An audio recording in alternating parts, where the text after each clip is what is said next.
The Red Bull High Performance team work with our athletes to help them push beyond their limits.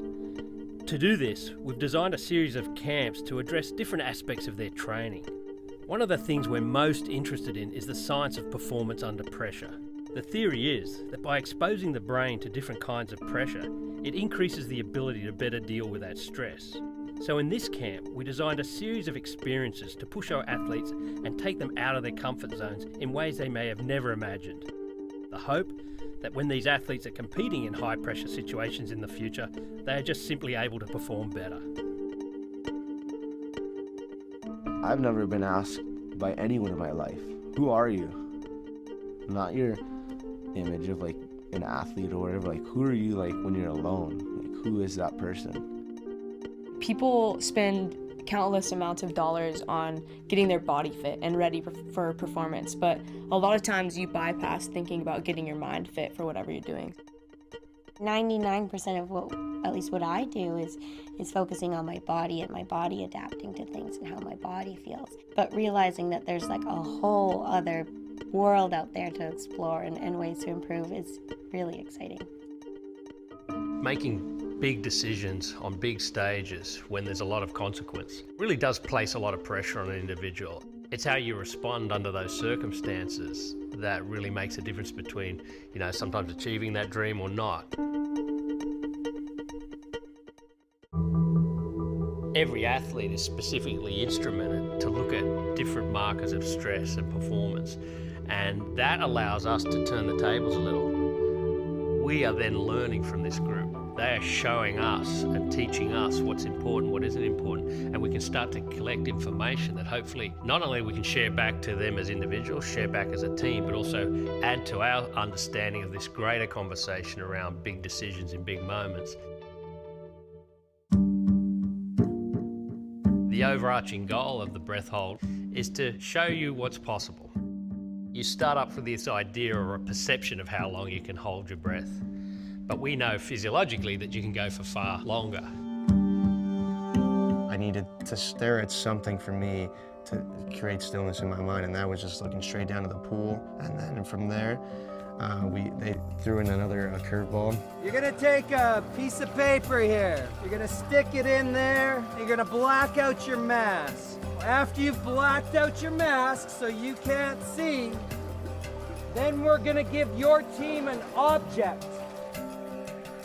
The object was in front of us, there was a bag, we had to pull pieces out, but because you're blinded, it's totally a different story. Now you're thinking, I can't breathe as much if you're just panicking and whatnot. So at the end of the day, overall, you just have to stay concentrated. And even though you can't see, it's kind of almost like you being in the ocean where it's completely dark. You just gotta relax, remember to breathe, and then just take your time with it. 3 hours later, they're looking at 3, maybe 4.5 minutes. You came in thinking you could only do this.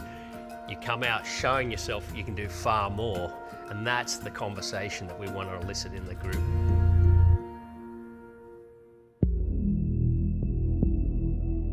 For us, fear is not a bad thing. It's actually a tool, it's a trigger. It brings you up, and in many cases, you need to be brought up to get ready to do what it is you're about to do. I knew I was scared of snakes, but I've never actually put myself in a position where I had to be near them. I'm kind of glad that I couldn't see. I put my hand right on a snake fairly early on, and that's where I really lost it. Like, at first I was doing my deep breaths and I almost didn't really sink in what I was doing. Apparently I kind of charged. Everyone else was taking their time and I just wanted to get through there. My heart rate went from sitting down beforehand at 37 to 170 while I was just crawling in there. Learning to face that kind of primal fear and having the experience of feeling probably the most fear I've felt and overcoming it, and how amazing that feels afterwards just gives us the confidence to do that again and again. All of the athletes were challenged by the snakes. It's a primal fear for most humans. But up next was a test that mixed skill, speed, and for most of the athletes, another unfamiliar environment. Each scenario is developed with a particular end in mind. How do we put them under stress? How do we force that internal dialogue of doubt, conversation, and then how do we then use that as a training opportunity.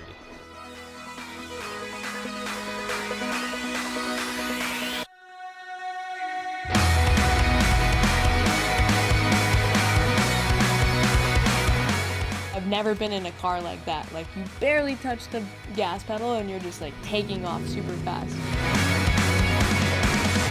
Being in this like very enclosed space where it's just you and there's no one else, there's no one talking to you, no one like in your eyesight, and to have an activity that can put you in that space, that's like active meditation for me. So my heart rate was actually relatively low when I was doing that activity. Like, I was so focused and so in the zone of what I was doing that, yeah, zero distraction.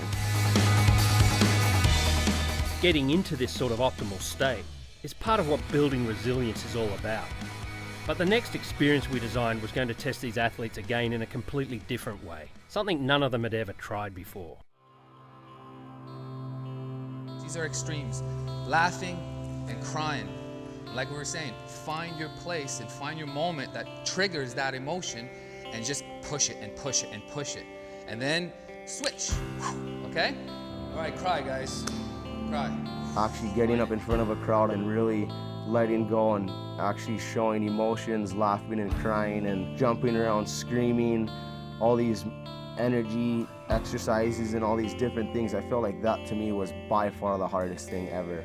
Switch, laugh! That was close, man! I really felt like I was really self-connected with myself and my energy was balanced and everything was aligned. Many of the athletes said that experience was far tougher than the morning with the snakes. And that's interesting when you think about it. You're up on stage, you're just doing some activity that they've given you. There's no real threat or danger externally. So the conversation is always what's going on up here in the brain.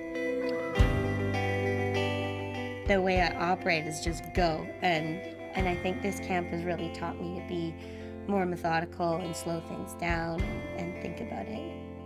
I think what I'm gonna be taking away is this internal energy detector, possibly.